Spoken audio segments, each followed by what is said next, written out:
A flat tire in northeast Wichita ended with an unthinkable turn of events for a Wichita family.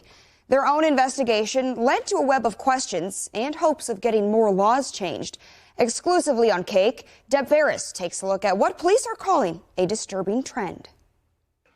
A simple flat tire turned into a whirlwind of information and corruption. Joshua Blick says his nightmare began on September 29th when his 19-year-old son called from a neighborhood near 13th and Oliver. He called me and said, hey, I got a flat tire. It was late. Everything was closed. And so I told him, I said, hey, why don't we just wait until the morning? But when they came back the next morning, his son's van was gone. You get that instant fear of like, oh my gosh, are we even on the right block? Blick made a police report and posted a picture of his son's missing van on Facebook. He's in charge of the Automobilia car show in downtown Wichita every year. He has lots of friends who love cars.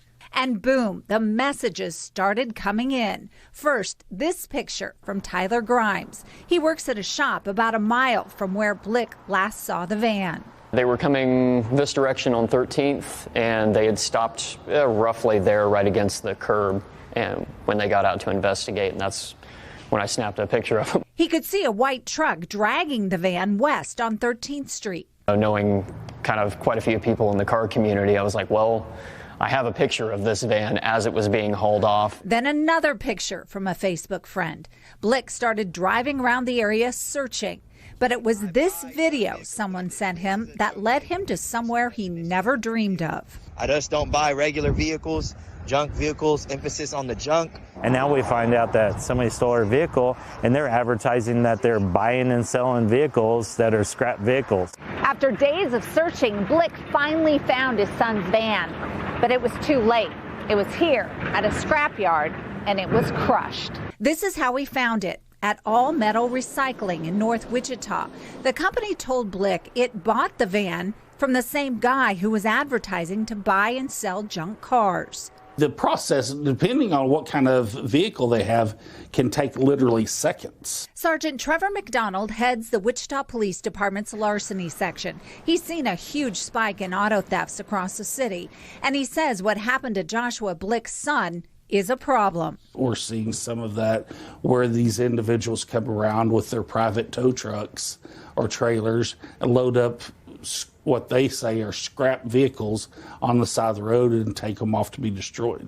Wichita police work closely with the district attorney in All Metals Scrapyard, the place where Blick found his son's van. Morgan Kuhn is the attorney for All Metals. He helped to write the laws to prevent thieves from selling stolen metals and junk cars to scrapyards across the state. Try to do everything in my power to clean up the industry as much as I possibly can. And we want to be known as the yard that does everything correctly. So why didn't the scrapyard suspect something was wrong when this man brought in Blick's van? If a dealer brings that junk vehicle in to sell it to us, they're responsible for recording all of that information and then reporting it to the state. All Metals wouldn't talk specifically about Blick's case, but it did show Blick this. The man who brought in the van sold it under his father's dealership, Val Haynes Principal Auto Group on East 47th Street South. So he wasn't required to bring in the title with the van. We went to the dealership, but the door was locked. We called the number listed. Hello? Yes, is this the Val Haynes Auto Group? Yeah, what can I do for you? Yeah, I was calling, I'm with KAKE News, Deb Farris. We explained that we're doing a story about that missing van. The detectives are investigating that, so there's really nothing clear yet, so I'm not going to make any comment till the investigation is over. Oh, okay. Did he steal that car, the van? Of course not. It would be wrong for you guys to put on the news that he stole the van. There's no way he stole the van. So where did he get it from? Well, that's what I said. I can't. It's an ongoing investigation. Let the detectives do their job, and then you can speak with the detectives and see what they have to tell you. We left a message for his son, but he didn't return our call until just hours before our story was set to air. now wanting to get his side told. So you're claiming you did not steal I did not steal the van.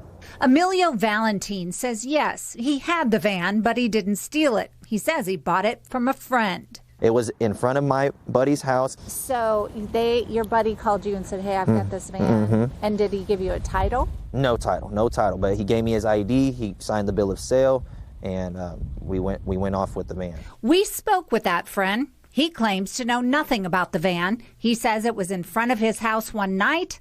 The next morning, it was gone.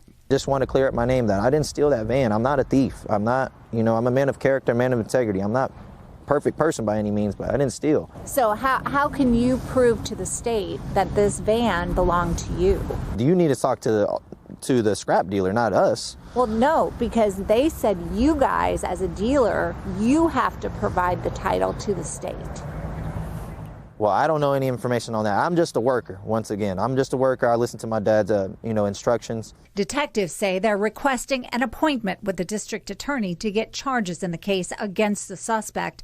In the meantime, police in Blick want tougher laws so this doesn't happen to anyone else. So that we can see the documentation of actually who brought those in, so that we can hopefully work back to whoever either stole the car, or if they were the person stealing the car, they're the nefarious individual, then we can take some action against them. Blick's son is now out his van, his only way to work. And now he's having to borrow my vehicle, and so now it's why I'm like, to get to work where he has a bicycle now, and he's trying to ride a bicycle just because of a flat tire. Deb Farris, KAKE News, on your side.